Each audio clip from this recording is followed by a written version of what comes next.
This is the 2024 Toyota Camry SE. If you're considering a new car to purchase, then this Camry might be the perfect sedan for you. It has 3 modes: Eco, Sport, and Normal, a 7-inch touchscreen equipped for Apple CarPlay and Android Auto, and the Camry comes with important Toyota Safety Sense 2.5 features like forward collision warning and lane departure alert. Plus, the combined fuel economy for the Camry SE is around 34 miles to the gallon. This Camry has all of the bells and whistles you could ever hope for, while still being a safe and durable sedan. Today, we're taking Jacob Kelly for a spin. The 5'10" winger is in his first season with Roanoke, and the Barrie, Ontario native has 17 goals, 12 assists, and a +8 rating in 38 games this season for the Dawgs.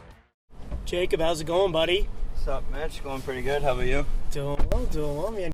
I'm Mitch Stewart, and this is Driving with the Dawgs. Good to see you. Thanks for joining me. Thank you. We'll get you all strapped and ready to go. You ready to do a little Driving with the Dawgs today? Oh, yeah.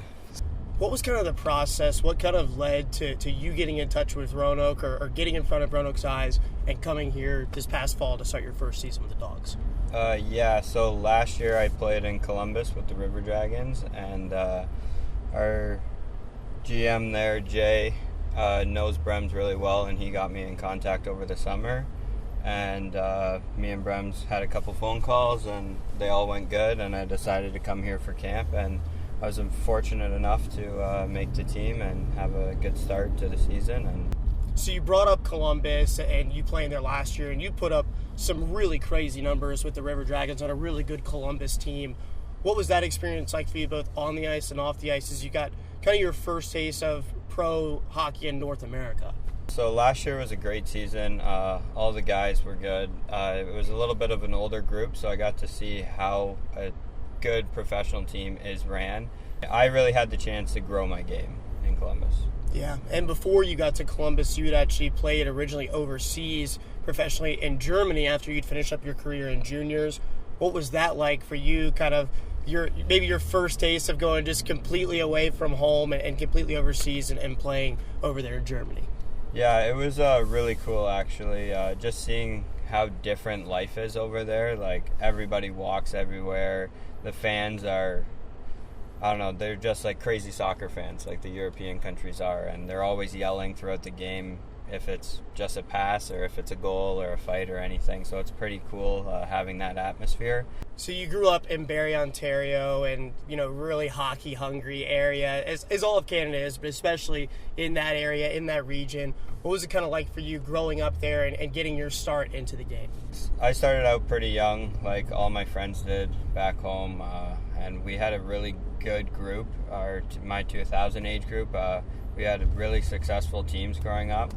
And where I'm from, it's called the OMHAs, and it was pretty high talented. Like, I know I could probably say a handful of guys who have been in the NHL or AHL now from my age group back home. And it was just really competitive hockey, and it followed me, and I just learned how to love that competitive nature, and that's why I'm still playing now. What is your biggest pet peeve? What is the thing that grinds Jacob Kelly's gears to no end? What's the first thing that comes to mind? Dang. I don't know. I'm a pretty easygoing guy. I don't, other than on the ice, I don't get mad too often. I don't know. My little brother can get on my nerves sometimes, but I'm sure he could say the same. What's maybe one of your bigger fears, or maybe an irrational fear, that you can share with us? Not too fond of snakes. Oh, so snakes. Like going out on hikes, if I see one of those, I might just go the other direction pretty quickly. Get a little spooked there for a minute. Yeah. You were coming into a team that had a lot of veteran pieces that had just gone the distance and won the championship. What was it kind of like for you as far as maybe those first few weeks here in town, trying to get acclimated with the team and kind of trying to find your role within the group this season? I just came in just trying to play my hockey. Like, that's what got me here, right, is trying to play my game, and I've been successful in that part so far, and I've been developing my game this year, switching a little bit more physical side of the play just because of the league. That's how you have to play. It's pretty demanding. But all the older guys, like all the vets, like Janny, Matty, Stubbs, Nens, few others, obviously, they really just took all the young guys under their wing and just show us how to be a perfect professional and how to show up every day. And if you don't, then you're not going to win at the end of the year, and that's the end goal. So right from training camp, it's been we want to win. So we're playoff ready all throughout the year. So when playoffs do come, we're not surprised by anything. It felt like when you came in, you had a really strong start offensively, and you were putting the puck in the net, and then you go on the injured reserve there for a few weeks. I know that can always be difficult, but right when you came back from injury, it felt like you had added an extra gear or two to your game in a lot of different places. What was that time period like for you when you maybe weren't on the ice and you were kind of trying to stay positive, and then you come back out and you have a lot of success really quickly when you're back in the lineup? Yeah, it's always frustrating when you can't play, right? Especially something that you can't control, really. Only time can heal it. And just watching the games, though, like from up above, the game looks so much slower, and you realize little things on how much more time you actually have, because on the ice you're thinking so quick, and sometimes you don't realize you have another split second to think. So just like seeing those little aspects of the game, I thought I could use when I come back, and so far it's been working. And obviously the players you're playing with too. Like, our team is very loaded right now, so when you're in the lineup, you are playing with amazing players wherever you are in the line. You got 17 goals on the year at the time of this video. That's tied for the team lead. Obviously, I know that you're probably more interested in just getting the end result, getting the victory with your team at the end of the night, but how has that been? What's that experience been like to come into this league and in your first season find that bit of success on a very talented Roanoke team?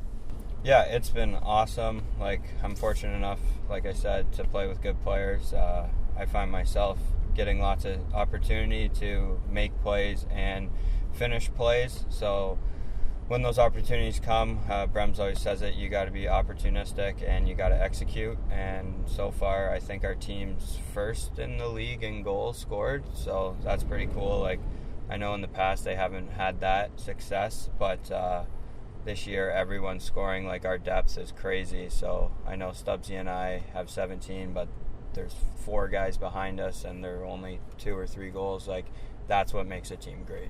It's really been kind of a group effort all year, a different hero every single night or every single weekend, whatever it might be. And you've got a guy that was here last year who was a big piece to that championship run that kind of had his own big kind of starring role in that President's Cup final series for the Dawgs, from Toronto, Steven Alvo. He's rooming with you this year. What's it been like getting to room with Stevie Cool and get to know him a little bit better as your roommate? Yeah, it's been great. Coming in, I knew a little bit about him. We actually play ball hockey against each other and know a lot of the same people back home. But just living with him has been awesome. He's taught me a few things just around the house and stuff.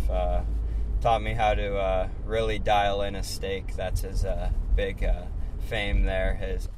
Oh my goodness. That would hurt.